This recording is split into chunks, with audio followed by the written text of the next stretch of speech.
Alright guys, we are in what is potentially the last game of the day, but also what is possibly Vortix's most impressive stand. We'll talk about this in a moment. Spawning here in the 12 o'clock position on Polar Night, it is the Red Zerg from Mouz Sports. Currently 4-0 in this series, Vortix. And his opponent on the bottom, once again coming out as a revival. It's not a revival though, it is Quantic Hyun as the Blue Zerg. Well, former teammate of Revival, so not too far out. Oh wow, yeah, that's bringing it back, man. TSO days. Oh, but wow, both the players, zombie grump, 9 pulls! Wow. This okay, is so this is almost 100% because this is Polar Night, guys. Not just because of the matchup. They could be playing each other, but this is like the smallest rush distance of any of the new maps. As you can see here at the top right, by the way, it is currently 4-0, and Hyun has already played once. Vortix is on his way to an all-kill. Can he out 9 pool Quantic's Hyun is going to be the big question. Side note, Lich King, what's up? Anyways, getting back into the focus point of this, though. Yep, the cancel is going off. Not even going for gas, so this is just going to be them slugging it out with Lings. So the question, of course, is going to be, do they fight in the middle of the map? Or do they try and just run past each other and go for broke in the mineral line? I mean, well, this is... it's going to be really important. I've never tested this on Polar Night as to what side of the map they're both going to go on. Because Polar Night is where you don't have a direct line necessarily. Well, the overload's actually going to be there in time, so never mind. They're going to know. But which way do they go? To the left, to the right? Are they going to try to avoid each other in the middle? Or are they going to try to hit each other in the middle? Vortix is not going to see these Lings. He's actually not going to see the Lings initially. No, he is. No, he's not. The Overlord misses it entirely. Well, that's because Hyun pulled back. Oh, Hyun did pull. Well, no, the Overlord pathing. Look at the way it pathed. That's the thing about this map. See it. Whatever, anyways. Well, either way, he's going to hold off of this because, of course, he got his Overlord in the better spot, so we did see Vortix coming in. Fighting at the top of the ramp, having that initial surround, spreading out, whatever he needs to do, going to use drones to his advantage. Hyun smelled this coming, and he should be able to hold this off. Defensively, he's in a really good spot. Vortix can get up here. Surprise, it's Ling. Surprise, it's the Queen, and avoids the surround for a moment. But, of course, he does have to outrun this Queen. Now this is really unfortunate for Vortix, actually. This is a large part of his lifeline here. 4 Lings might not seem like a lot, but these are really important. And it looks like they will in fact go down. Oh no, 2 get out. So we lost 2 there. And I believe that Hyun Hyun got more Lings. It was 10-8 pretty much. And now it's 10-6, obviously. But so Hyun actually like put more into that and got less out of it, I think. Unless he can do a counterattack that does anything. Well, the nice thing for Vortix, too, of course, fighting at home with the Queen, huge advantage in DPS when it's a small amount. I mean, the Queen doesn't hit for a lot, but it hits pretty quick, and Lings don't exactly have a lot of health. 35 health, not a problem. So fighting with the Queen, if he needs to go pull a drone or two, I think in the mineral lines might be his best bet, but could just take a fight out in the open. Almost gets the surround off on that Queen. Has to be so careful, of course. His Lings just getting outmatched, and as we see, the damage from this Queen is adding a lot to this fight. Hyun, yep, not going to get too much done.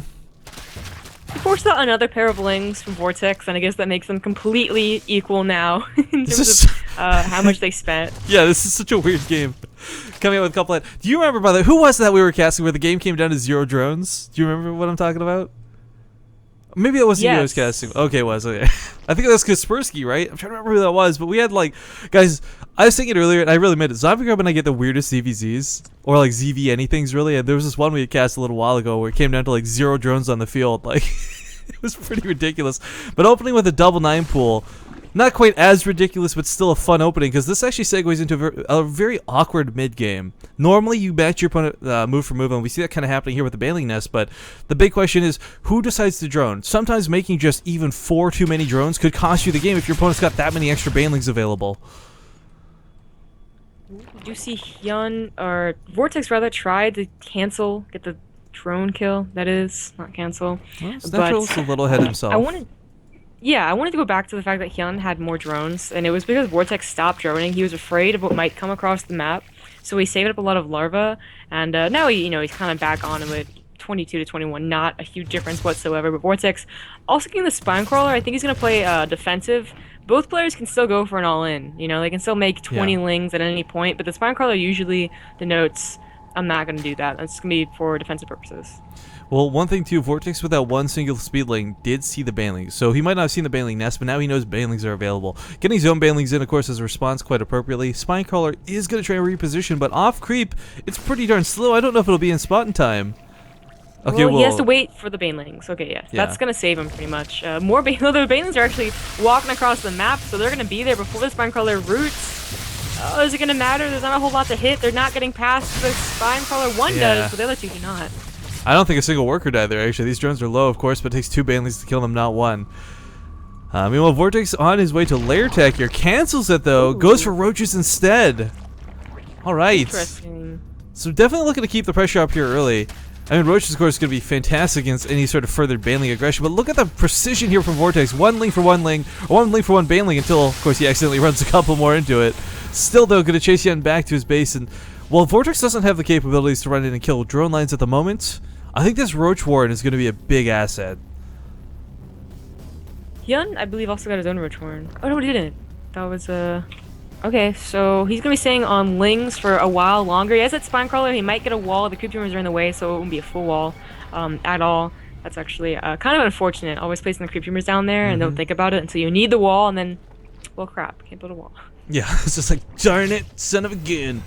But alright, Ling's going to come down to the south, going to guess around on this queen, so that's 1 free kill. Ooh. Might even be able to get the other one, quite frankly. I think so. This is something that is always so dangerous to do. The baneling's going to try and save it. But a little too late.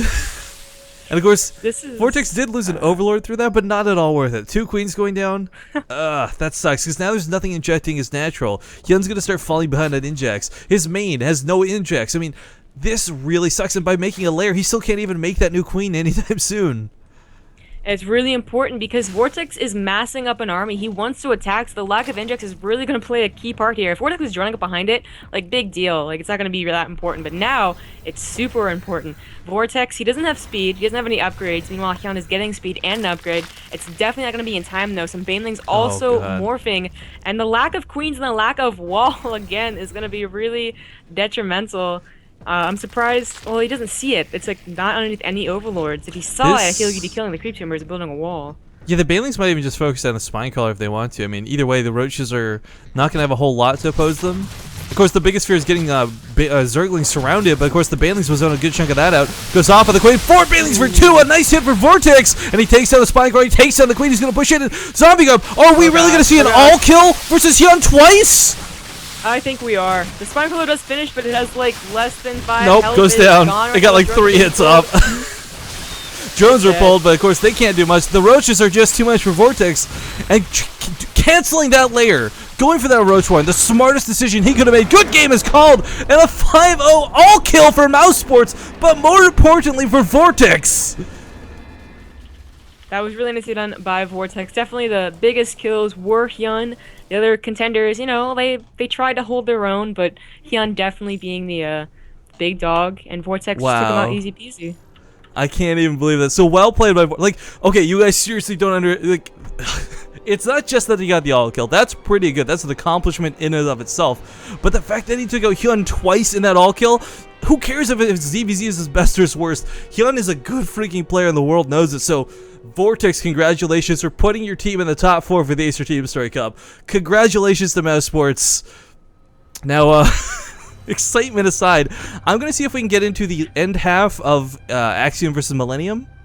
So we're going to play some ads while I get that sorted, guys. But thank you for tuning in, and thank you for watching the carnage known as Vortix.